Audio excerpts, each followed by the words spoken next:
ஆண்டும் ரட்சகரமாகிய இயேசு கிறிஸ்து ஈடில்லாத அன்பு நாமத்தினாலே ஜெபம் பிளஸ் தொலைக்காட்சி நேயர்கள் யாவருக்கும் இயேசுவே வார்த்தையானவர் என்ற நாமத்தினாலே அன்பின் வாழ்த்துக்களையும் ஸ்தோத்திரங்களையும் நான் உங்களுக்கு தெரிவிக்கிறேன். கர்த்தருடைய பிரதான கிருபையினாலே கடந்த 6 மாதங்களை கர்த்தர் கடந்து வர அவருடைய கிருபையும் இரக்கமும் நமக்கு உண்டானதுக்காக தேவனை நான் அதிகமாய் ஸ்தோத்திரிக்கிறேன். இந்த 7ஆம் மாதத்தில் இந்த 3ஆம் நாளிலும் கூட தேவன் நமக்கு கொடுக்கிற தேவனுடைய வார்த்தை, தேவனுடைய செய்தி என்ன என்று சொல்லி பார்ப்பீர்களானால், என் அன்பு சகோதரனே சகோதரியே, திருவிருந்து என்றால் என்ன? இன்னைக்கு ஆண்டவருடைய இரத்தமும் சரீரம் நமக்கு எவ்விதமாய் இருக்கிறது என்பதை திருவிருந்து என்றால் என்ன, அதுதான் கர்த்தருடைய வார்த்தையை நான் உங்களுக்கு தேவ செய்தியை கொண்டு வந்திருக்கிறேன். தொடர்ச்சியாக நான் இதை உங்களுக்கு சொல்ல பிரயாசப்படுகிற சகோதரனே, அநேகருக்கு திருவிருந்தில் சில கருத்து வேறுபாடுகள் இருக்கும். சிலருக்கு பார்த்தீங்கன்னா திருவிருந்தில் சந்தேகங்கள் இருக்கும். சிலருக்கு திருவிருந்து கொடுக்கறதுல முரண்மைகள் வித்தியாசங்கள் இருக்கும். இவங்க இப்படி கொடுக்குறாங்க, அவங்க அப்படி கொடுக்குறாங்க, அந்த சபையில் இப்படி கொடுக்குறாங்க, இந்த சபையில் இப்படி கொடுக்குறாங்க, எங்கள் சபையில் மாதத்தில் முதல் வாரம் கொடுப்பாங்க, இன்னொரு சபையில் லாஸ்ட் வாரம் கொடுக்குறாங்க. இப்படி நிறைய கருத்துகள் இருக்குது, சில சந்தேகங்கள் இருக்குது.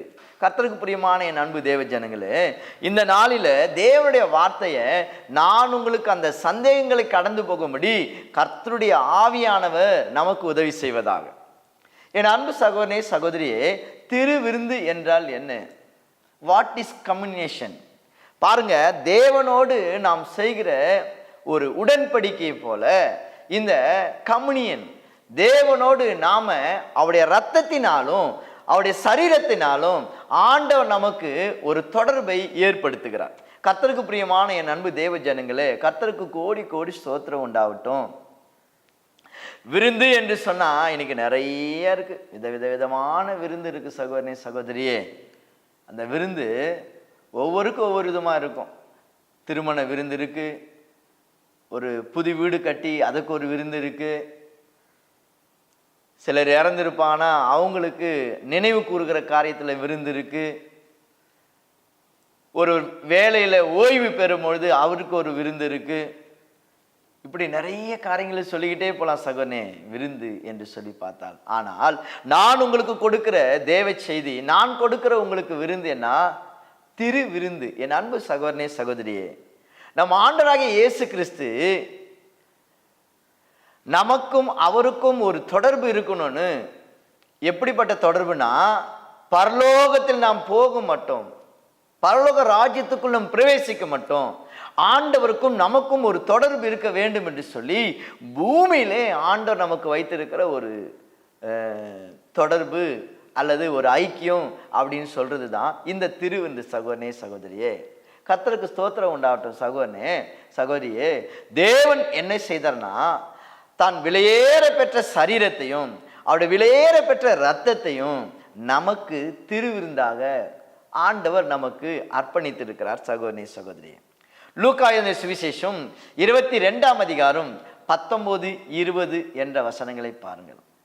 அவர் அப்பத்தை எடுத்து பிட்டு, இதை நீங்கள் வாங்கி புசிங்கள், உங்களுக்காக பிற்கப்படுகிற என்னுடைய சரீரமாய் இருக்கிறது என்று சொன்னார்.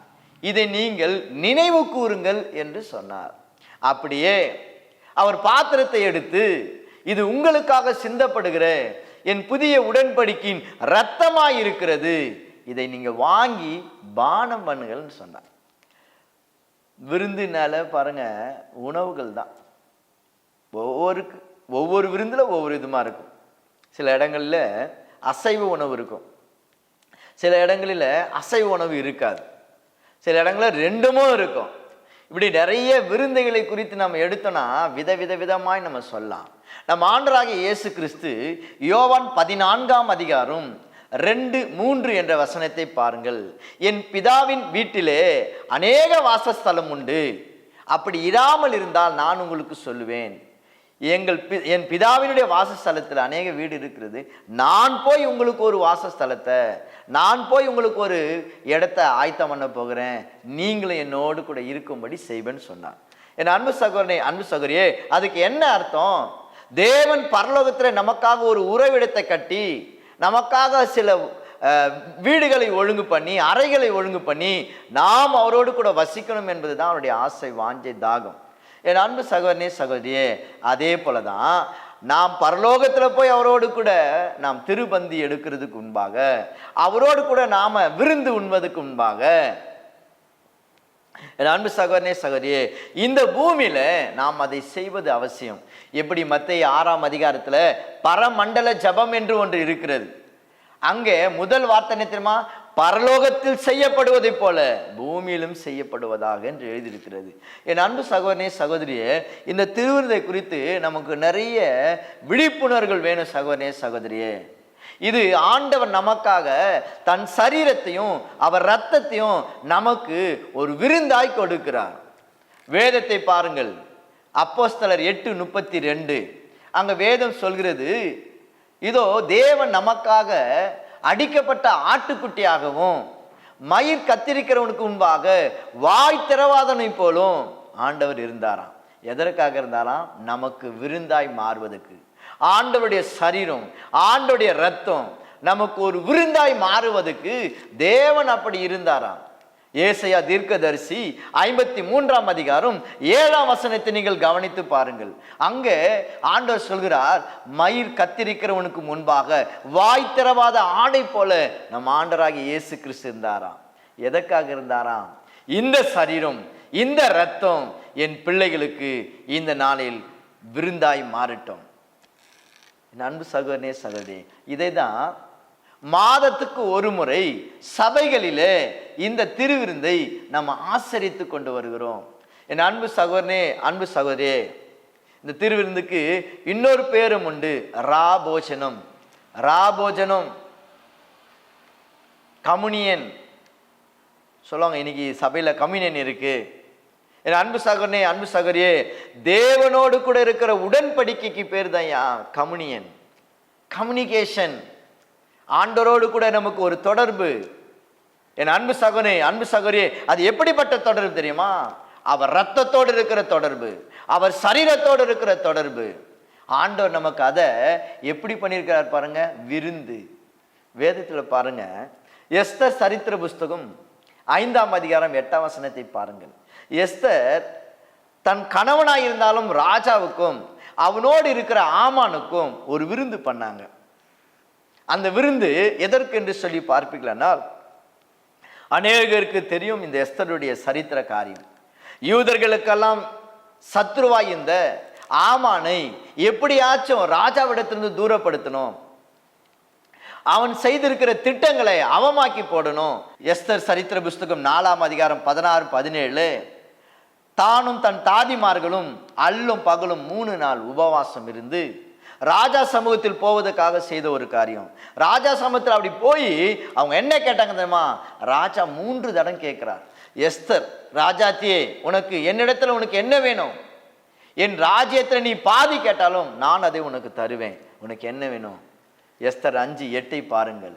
அங்கே எஸ்தர் சொல்றாங்க, ராஜாவே, நான் உங்களுக்கு ஒரு விருந்து செய்கிறேன், நீங்களும் உங்களோடு இருக்கிற ஆமானும் அதுல கலந்து கொள்ளணும். என் அன்பு சகோதரனே, அன்பு சகோதரியே, இப்படி விருந்துக்கு நிறைய காரணங்கள் இருக்கு.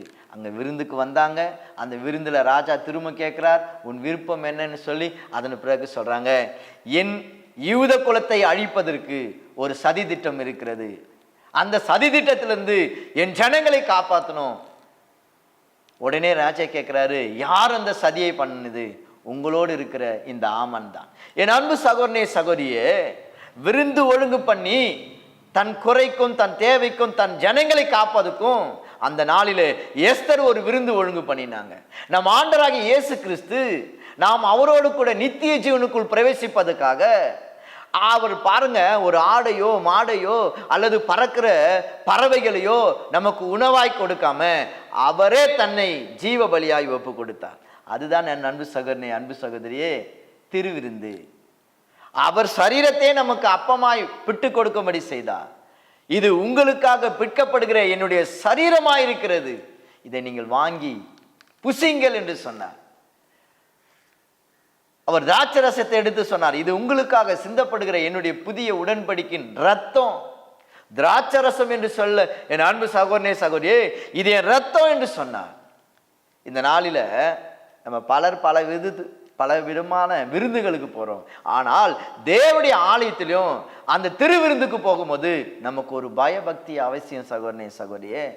ஏனென்றால் அவருடைய பரிசுத்த ரத்தத்தையும் அவருடைய பரிசுத்த சரீரத்தையும் பானம் பண்ணவும் புசிக்கவும் போகிற நாம் தேவனுக்கு பிரியமான ஒரு மகளாய் போகணும் சகோதரனே சகோதரியே. அது மாத்திரம் இல்லை, மார்க் 6ஆம் அதிகாரம் 21 26 வரைக்கும் பாருங்க. ஏரோது என்கிற ராஜா யோவான் ஸ்நானனை கொலை செய்வதற்கு ஒரு விருந்து ஒழுங்கு பண்ணினார். ஏரோதியால் மகள் நடனம் பண்ணுவதற்கு ஒரு நாளை ஒழுங்கு பண்ணி அந்த நாளிலே நடனத்துக்கு பின்பு அந்த ஏரோதியாளுடைய மகளை ராஜா கேட்கிறார், ஏரோது ராஜா, நீ ரொம்பவும் சிறந்த முறையில் நடனம் பண்ணினாய், இந்த நடனத்துக்கு நான் உனக்கு பரிசு கொடுக்கட்டும், உனக்கு என்ன வேணும்? ஏரோதியால் தன் மகளிடத்தில் சொல்லி அனுப்புறா, நீ யோவான்ஸ்தானுடைய தலையை கேளு, அதுதான் பரிசு. மார்க் சுவிசேஷ புத்தகம் 6ஆம் அதிகாரம் 21 26 வரைக்கும் பாருங்க. அந்த நாளிலே ராஜா வார்த்தை நிறைவேற வேண்டும் என்று எழுதியிருக்கிறதே. வேதத்தை பாருங்கள், பிரசங்கி 8:4 ராஜாவின் வார்த்தைக்கு அதிகாரம் உண்டு என்று எழுதியிருக்கிறது. பிரசங்கி சொல்கிறார் 8:4 ராஜாவின் வார்த்தைக்கு அதிகாரம் உண்டு. அந்த ராஜா சொல்கிறார், அப்படியே ஆகட்டும், யோவானுடைய தலையை வெட்டி கொடுங்க. என் அன்பு சகோதரனே சகோதரியே, இதுதான் விருந்தா? இன்னைக்கு அநேக மனுஷர்கள் பாருங்க, தன்னுடைய பழிகளை தீர்த்து கொள்ளணும்னு பழி வாங்குற குணத்தோடு, தன்னுடைய பழி வாங்குற எண்ணங்களோடு இன்னைக்கு எத்தனையோ விருந்துகளை ஒழுங்கு பண்ணி அந்த இடத்துல அவருடைய கொலை செய்வதும் அவளை வெட்டுவதும் அவர்களுக்கு உண்டான பகைகளை தீர்ப்பதுக்கும் எத்தனையோ காரியங்களை மனுஷன் சதி திட்டம் தேடுறான். என் அன்பு சகோதரனே, என் அன்பு சகோதரியே, நம் ஆண்டவராகிய இயேசு கிறிஸ்து அப்படி அல்ல. அவரை நமக்காக பலியாக்கி கொடுத்து அந்த திருவந்தில அந்த பலியை நாம் புசிக்கும்படி, அவருடைய சரீரத்தை புசிக்கும்படி, அவர் ரத்தத்தை பானம் பண்ணும்படி நம்மை அவருடைய மகளாய் அழைக்கிறார். என் அன்பு சகோதரனே சகோதரியே, சிலர்லாம் பார்த்தீங்கன்னா எபிரேயர் 10:25 சிலர் சபைக்கு போவதை விட்டு விடுவதை போல நீங்கள் விட்டு விடாதிருங்கள் என்று எழுதியிருக்கிறது. அதை போல நான் கர்த்தருடைய மனுஷனாய் சொல்றேன், திருவிருந்து எடுக்கிறதை சிலர் விட்டு இருக்கிறீங்க. கர்த்தருடைய ஆவியை கொண்டு சொல்கிறேன், தயவு செய்து உங்களுடைய பாதங்களை தொட்டு நான் கேட்டுக்கொள்கிறேன். என் அன்பு சகோதரனே சகோதரியே, பூமியிலிருந்து நாம் பரலோகத்துக்கு எடுத்து செல்வதற்கு ஒரே ஒரு வழியை தான் கர்த்தர் வைத்திருக்கிறார். அது என்ன வழி தெரியுமா? யோவான் 6:54-55 சொல்லுது, என் மாம்சத்தை புசித்து என் ரத்தத்தை பானம் பண்ணுகிறவனுக்கு நித்திய ஜீவன் உண்டு, கடைசி நாளிலே நானே வந்து அவனை எழுப்புவேன், அவனை கொண்டு போவேன் என்று எழுதியிருக்கிறது. என் அன்பு சகோதரனே சகோதரியே, அதனால தான் சொல்கிறேன். சிலரெல்லாம் பார்த்தீங்கன்னா, விடு இந்த மாதம் போவோமில்ல, அடுத்த மாதம் ஏற்றலாம் விடு, என்னம்மா இந்த மாதம் நீ திருவிந்து எடுக்கலையே, ஐயோ திருந்து மிஸ் பண்ணிட்டீங்களே அப்படின்னு யாராவது கேட்டாலோ, அல்லது நம்ம வீட்டார் கேட்டாலோ, அல்லது கணவன் வரலன்னு மனைவி சொன்னாலோ, அல்லது பிள்ளைங்க வரலன்னு தாய் தகப்பன் கேட்டாலோ, அல்லது அப்பா அம்மா வரலன்னு பிள்ளைங்க கேட்டாலோ, அவங்க சொல்கிற வார்த்தை தெரியுமா? மாதம் தானம்மா எடுக்கிறேன், ஒரு மாதம் எடுக்கலன்னா ஒன்றும் ஆயிடாதுமா, விடு. என் சகோதரனே சகோதரியே, நீ தினமும் புசிக்கிற உணவை போல அவருடைய ரத்தமும் சரீரத்தை நீ நினைக்காதே. அது மாசற்றது, விலையேறப்பட்டது, அதுக்கு உன்னால மதிப்பே போட முடியாது. அதனால தான் சொல்றேன், இது வெறும் விருந்து இல்லை, அந்த பரிசுத்தரின் சரீரம், அந்த பரிசுத்தரின் ரத்தம் நமக்கு விலையேற பெற்றது. இதுக்கு உங்களால விலையே கொடுக்க முடியாது சகோதரனே சகோதரியே. கர்த்தர் நாமத்துக்கு ஸ்தோத்திரம் உண்டாகட்டும். 1 பேதுரு 1ஆம் அதிகாரம் 18-19 பாருங்கள். அந்தபடி உங்களை பொன்னினாலும் வெள்ளினாலும் உங்களை மீட்கப்படாமல் மாசற்றதும் விலையேறப்பட்டதும் குற்றமற்றமான இரத்தத்தினாலே நான் உங்களை மீட்டேன் என்று எழுதியிருக்கிறது. பார்த்தீங்களா? அப்படி விலை மதிக்க முடியாத ஆண்டுடைய ரத்தமும் சரீரமும். என் அன்பு சகோதரனே அன்பு சகோதரி, சிலர் பார்த்தீங்கன்னா அந்த திருவிருந்து அந்த நாளில ஒரு அலட்சிய போக்காயிருப்பாங்க. அதை தான் வேதம் சொல்லுது, அபாத்திரமா எடுக்கக்கூடாது. தெரியுமா உங்களுக்கு? ஆண்டுடைய ரத்தத்தையும் சரீரத்தையும் நாம ஒரு அசட்டை பண்ணி எடுக்கக்கூடாது, வேண்டா விருப்பமா எடுக்கக்கூடாது.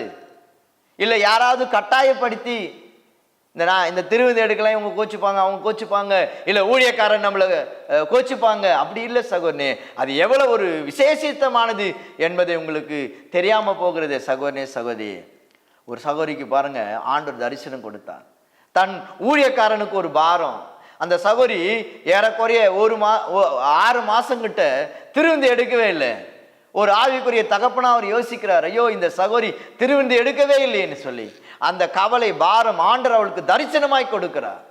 அம்மா, எனக்கு கொஞ்சம் தாகமா இருக்குது, தண்ணி கொடு அப்படின்னு சொல்லிட்டு திருவிருந்து பாத்திரத்துல அந்த தண்ணியை வாங்கி குடிக்கிறாராம். ஆண்டவர் எப்படி தரிசனம் கொடுத்திருக்கிறார் பாருங்க. நன்மை சகோதரி சகோதரியே, பார்த்தீங்களா?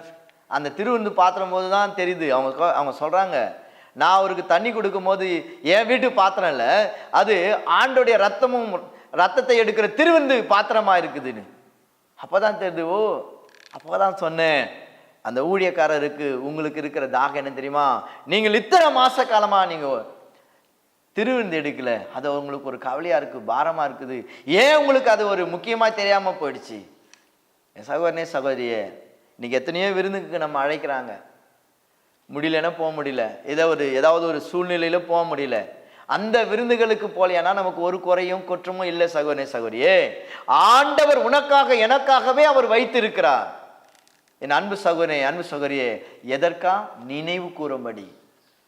ஆண்டவர் எனக்காக இந்த ரத்தத்தை சிந்தினார், ஆண்டவர் எனக்காக இந்த சரீரத்தை ஆண்டவர் அடிக்க ஒப்பு கொடுத்தார் அப்படின்னு சொல்லி அதை நினைவு கூறணுமா? என் அன்பு சகோதரனே சகோதரியே, இன்னைக்கு உங்களுக்கு இந்த திருவிருந்தை குறித்து ஏதாவது சந்தேகங்கள் இருந்தால் கர்த்தருடைய ஆவியை கொண்டு சொல்லியிருக்கிறேன், உங்களுக்கு அதுக்கு விளங்கும். என் சகோதரனே சகோதரியே, அவர் வர மட்டும் நாம் இதை செய்யணுமா?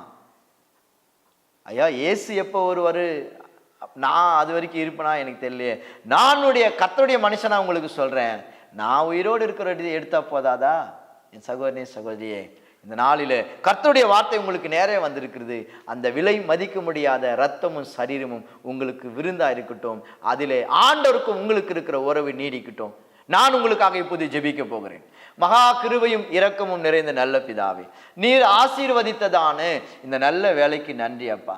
இந்த 7ஆம் மாதத்துல திருவிருந்தை குறித்து இந்த ஜனங்களோடு கூட பேசுன்னு சொன்னீங்களப்பா. இப்போது உம்முடைய அடியானை தாழ்த்தி வேண்டிக் கொள்கிறேன் சுவாமி. அப்பா, பகைகளை தீர்த்து கொள்வதற்கு, பகையை சரி கட்டுவதற்கு செய்கிற விருந்து இல்லப்பா. பரலோகத்துல எங்களுக்காக ஒரு உறவிடத்தை கட்டி நாங்கள் உம்மோடு கூட என்றென்றைக்கும் சதா காலங்களில் இருப்பதுக்கும், அங்கே நாங்கள் திருவிருந்து எடுப்பதுக்கும் நீர் இந்த பூமியில எங்களுக்கு கற்றுக் கொடுத்த செய்ய வேண்டிய மறைக்க முடியாம ஏசப்பா இப்போதும் கர்த்தாவே மாசற்றதும் விலையேறப்பெற்றமான இந்த திருவிருந்து ஆராதனைகளை எங்களுக்கு ஆசீர்வதித்து தாங்கப்பா. இதுல எங்களுக்கு ஏதேனும் குறை குற்றம் இருந்தா தயவா எங்களை மன்னிங்க. யாரெல்லாம் ஏசப்பா இந்த வார்த்தை கேட்டுக்கொண்டு இருக்கிறாங்களோ, அவளுக்கு யாரெல்லாம் திருவிருந்து எடுக்காம அசட்டை பண்ணி கொண்டு இருக்கிறாங்களோ, ஒரு உணர்வு வரட்டும். இந்த புதிய மாதத்துல, இந்த 7ஆம் மாதம் 3ஆம் தேதியில இந்த வார்த்தையை கொடுக்கிறேன் சாமி. அந்த நாளிலே கர்த்தாவே அவளுக்கு அந்த திருவிருந்து எடுக்கிற கிருபை பாக்கியத்தை செய்யுங்கப்பா. தொடர்ந்து எங்களோடு கூட பேசுங்க. உங்க நாமம் மகிமைப்படட்டும். இயேசுவின் நாமத்தில் வேண்டிக் கொள்கிற நல்ல பிதாவே, ஆமேன் ஆமேன் ஆமேன். உங்கள் யாவருக்கும் அன்பின் வாழ்த்துக்களை ஸ்தோத்திரங்களை தெரிவிக்கிறேன். தொடர்ந்து நான் இந்த வார்த்தையை கொடுக்க கர்த்தர் கிருபை செய்வதாக. ஆமேன்.